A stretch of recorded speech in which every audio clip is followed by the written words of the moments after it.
Hello students, मैं मनीष भार्गव कक्षा 12वीं फिजिक्स के इस वीडियो में आज हम चर्चा करेंगे विभवमापी की, उनके उपयोगों की। तो सबसे पहले हम ये बात करें कि विभवमापी है क्या।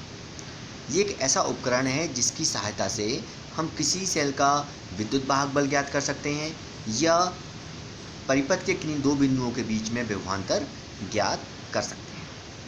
तो पोटेंशियोमीटर की सबसे पहले हम रचना देख लेते हैं। आपने अपनी प्रयोगशाला में इसको देखा भी होगा। ये एक लकड़ी का समतल तख्ता जैसा होता है और इसमें आप देख रहे हैं सबसे ऊपर एस एक स्केल है। ए से लेके बी तक एक तार है जो समांतर बना हुआ है, समांतर रेखाओं जैसा प्रतीत हो रहा है आपको। ये वास्तव में तार है जो 6 या 10 तार हो सकते हैं। प्रत्येक तार की लंबाई 1 मीटर होती है। तो इस प्रकार विभवमापी में कुल तार की लंबाई 6 मीटर या 10 मीटर हो सकती है और इस तार का जो व्यास होता है सभी जगह एक समान लेते हैं। ये तार ए और बी दो संयोजक पेंचों पर जुड़े होते हैं। इसमें आप देख रहे हैं एक जॉकी है और इस जॉकी को हम पूरे तार पर घुमा सकते हैं। इसकी संरचना इस प्रकार होती है कि जहां हम प्रेस करना चाहें वो ए से लेकर बी तक के बीच के तार को कहीं भी हम जॉकी को दबाकर स्पर्श कर सकते हैं। अब इस रचना के बाद हम देखें इसका सिद्धांत क्या है। जॉकी जिस पूरे तार पर चलता है उस पूरे तार की लंबाई को हम ए बी मानते हैं। तो हम कह सकते हैं ए बी पूरे तार की लंबाई है और इसमें साथ श्रेणी क्रम में एक संचायक सेल सी कुंजी के आप चित्र देखें। इसमें ए बी तार है, इसके साथ श्रेणी क्रम में संचायक सेल सी कुंजी के और आर एच धारा नियंत्रक है। ये ए और बी सिरों के बीच जुड़े हुए हैं। नीचे की ओर देख रहे हैं हम उसमें कि एक सेल लगा हुआ है जिसका विद्युत वाहक बल E है और एक धारामापी G लगा हुआ है। धारामापी से होकर एक तार निकलेगा जो जॉकी में जुड़ेगा और इस जॉकी को हम तार A से लेकर B के बीच में कहीं भी स्पर्श कराते हुए बढ़ सकते हैं आगे। तो इस स्थिति में हम जब इस जॉकी को तार A से लेके B की ओर बढ़ते हैं तो यहाँ पर विभव में पतन होता है। यदि ए बी की लंबाई L मान लें हम, तो इस स्थिति में A और B के सिरों पर जो विभव में लगातार जब हम A से B की ओर जाएंगे तो विभव में लगातार कमी हो जाती है, विभव में पतन होता है। इस विभव पतन को हम क्या कहते हैं? विभव प्रवणता। विभवमापी के तार ए बी की प्रति एकांक लंबाई में जो विभव में कमी होती है उसे हम विभव प्रवणता कहते हैं। इसे हम रो से प्रदर्शित करते हैं। तो यदि तार की लंबाई L है और विभवांतर V है तो विभव प्रवणता रो बराबर हो जाएगा V/L। जब हम जॉकी को A सिरे के पास से स्पर्श कराते हुए B की ओर ले जाते हैं तो एक स्थिति ऐसी आती है जहां पर धारामापी में कोई विक्षेप नहीं होता है, अर्थात धारामापी में विक्षेप शून्य होता है या धारामापी में कोई धारा प्रवाहित नहीं होती है। तो इसे हम जो हमें जैसे मान लीजिए यहाँ पर J बिंदु मिल रहा है तो J बिंदु पर धारामापी में कोई धारा प्रवाहित नहीं हो रही है तो J को हम संतुलन बिंदु कहते हैं। इस स्थिति में A और J के बीच जो विभवांतर होगा वो सेल के विद्युत वाहक बल के बराबर होगा। अब यदि हम ये मान लें कि A से संतुलन बिंदु J की दूरी l है तो सेल का विद्युत वाहक बल कितना होगा? सेल का विद्युत वाहक बल बराबर होगा A और J के बीच विभवांतर। और A और J के बीच विभवांतर बराबर क्या होगा? उतनी लंबाई कितनी है और विभव प्रवणता कितनी है उनके गुणनफल के बराबर। तो विभव प्रवणता है रो और A से J के बीच की दूरी हम मानी हमने l, तो सेल का विद्युत वाहक बल E बराबर हो जाएगा रो इंटू L। तो हम विभव प्रवणता का मान ज्ञात करके हम सेल का विद्युत वाहक बल ज्ञात कर सकते हैं। यही विभवमापी का सिद्धांत है। अब हम देखते हैं इसके उपयोग। विभवमापी का उपयोग विद्युत वाहक बलों की तुलना करने में, दो सेलों के प्राथमिक सेल का आंतरिक प्रतिरोध ज्ञात करने में, अमीटर व वोल्टमीटर का अंशांकन करने में। अंशांकन करना अर्थात जब अमीटर वोल्टमीटर बनाया जाता है तो उसका जो स्केल होता है उसको बनाना हम अंशांकन कहते हैं, कैलिब्रेशन कहते हैं।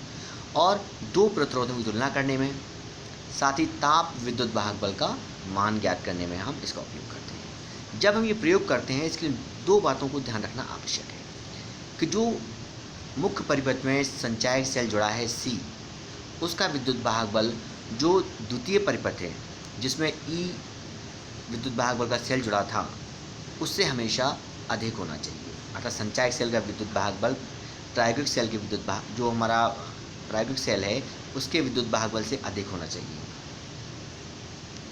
अन्यथा हमें संतुलन बिंदु प्राप्त नहीं होगा और धारामापी पर विक्षेप एक और मिलता रहेगा। साथ ही परिपथ में जितने सेल हैं सभी के धन से एक बिंदु ए से जोड़ना चाहिए, अन्यथा प्रयोग संभव नहीं हो पाएगा।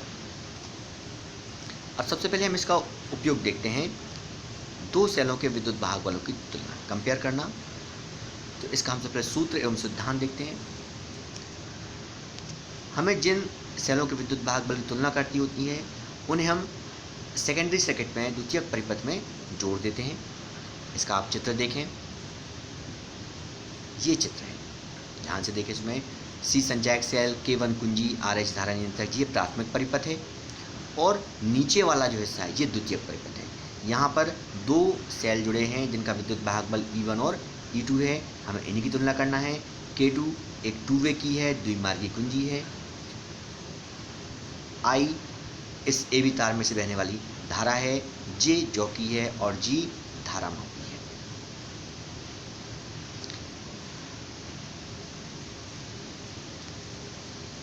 हम देखते हैं हमें जिन सेलों के विद्युत वाहक बलों की तुलना करनी होती है उन्हें एक परिपथ में जोड़कर विभवमापी में तार का संतुलन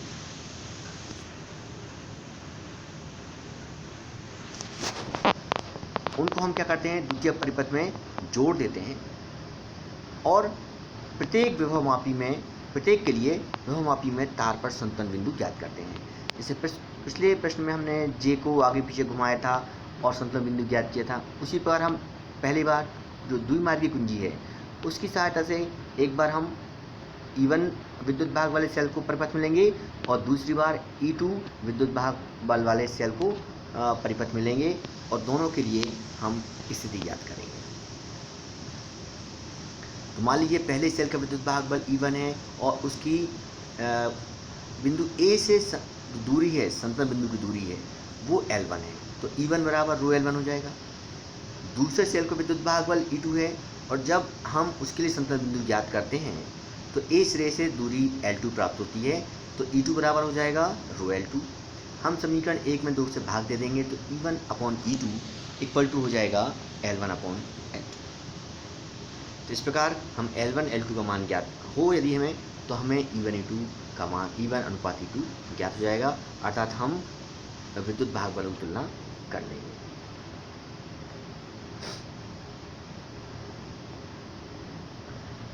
अब इसके लिए प्रेक्षण सारणी क्रमांक के बाद जो E1 के लिए संतुलन बिंदु की दूरी, यहाँ जो E1 E2 K2 लिखा हुआ है ये गलत है। यहाँ पे E1 के लिए संतुलन बिंदु की दूरी L1 हो जाएगी और E2 के लिए संतुलन बिंदु की दूरी L2 सेंटीमीटर है, तो E1 upon E2 equal to L1 upon L2 में निकाल देंगे हम और फिर सबका हम माध्य E1 अपॉन E2 निकाल देंगे। अब इसमें सावधानियाँ देखेंगे हम। सावधानियाँ के लिए पहली सावधानी तो वही है कि संचायक सेल का विद्युत वाहक बल सभी प्रायोगिक सेलों के विद्युत वाहक बल से अधिक होना चाहिए। सभी सेलों के धन सिरे एक दूसरे से जोड़ना चाहिए, मतलब A से जोड़ना चाहिए। धारामापी के साथ संध का प्रयोग करना चाहिए और संतुलन बिंदु के पास जैसे हम J के संतुलन बिंदु पर पहुँचें तो वहाँ इसको हम हटा लेंगे। धारामापी में विभवमापी में हम धारा तभी प्रवाहित करें जबकि हम ऑब्जर्वेशन ले रहे हों, अन्यथा तार गर्म हो जाएगा और प्रतिरोध बढ़ जाएगा। जॉकी को हम तार पर रगड़कर नहीं चलाएंगे, अन्यथा तार का जो व्यास है वो एक समान नहीं रहेगा। इसके साथ ही सभी पेंच व प्लग ठीक से कसे हुए होना चाहिए। अब हम दूसरा अनुप्रयोग देखते हैं, विभवमापी की सहायता से सेल का आंतरिक प्रतिरोध ज्ञात करना। ये आपके पास चित्र है, थोड़ा बदल जाएगा ये चित्र इसमें हम देख रहे हैं ए बी तार वही है, ऊपर प्राथमिक परिपथ में कोई चेंज नहीं हुआ है, संचायक सेल सी के और आर एच धारा नियंत्रक। द्वितीयक परिपथ में हम ई विद्युत भाग बल का सेल लेते हैं और इसके साथ समांतर क्रम में एक रेसिस्टेंस बॉक्स, प्रतिरोध बॉक्स जोड़ देते हैं जो ज्ञात होता है। इसको निकालकर हम अलग अलग बिंदुओं पर संतुलन बिंदु ज्ञात कर सकते हैं, जी धारामापी और जे चौकी है। तो हम ये मान लें कि जो द्वितीयक परिपथ है उसमें लगा सेल जो है उसका विद्युत भाग बल ई, आंतरिक प्रतिरोध आर है। यदि बाह्य प्रतिरोध कैपिटल आर है तो और उसके सिरों पर विभवांतर वी है, तो सेल का आंतरिक प्रतिरोध का जो सूत्र होता है स्मॉल आर बराबर capital R E upon V minus 1, समीकरण में 1 लिखेंगे। अब यदि सेल के लिए विद्युत भाग बल ई की संतुलन बिंदु की दूरी निकालेंगे, वो हमें L1 प्राप्त होती है। तब ई बराबर हो जाएगा रो L1, यहाँ रो क्या है, विभव प्रवणता। अब हम रेसिस्टेंस बॉक्स में से एक प्रतिरोध निकालते हैं और प्रतिरोध निकालने के पश्चात हम फिर से विभवमापी के सिरे ए से संतुलन बिंदु की दूरी ज्ञात करेंगे। पहली बार में आर बी जो है वो परिपथ में नहीं रहेगा, दूसरी बार आर बी जो है परिपथ में रहेगा। तो इस स्थिति में v इक्वल टू हो जाएगा तो रो L2, ये रो L2 v बराबर है और रो L1 e बराबर है। ये मान हम समीकरण 1 में रखेंगे, तो r बराबर हो जाएगा capital R rho L1 upon rho L2 minus 1 या small r equal to capital R L1 upon L2 minus 1। तो इस प्रकार हम आंतरिक प्रतिरोध का मान ज्ञात कर सकते हैं।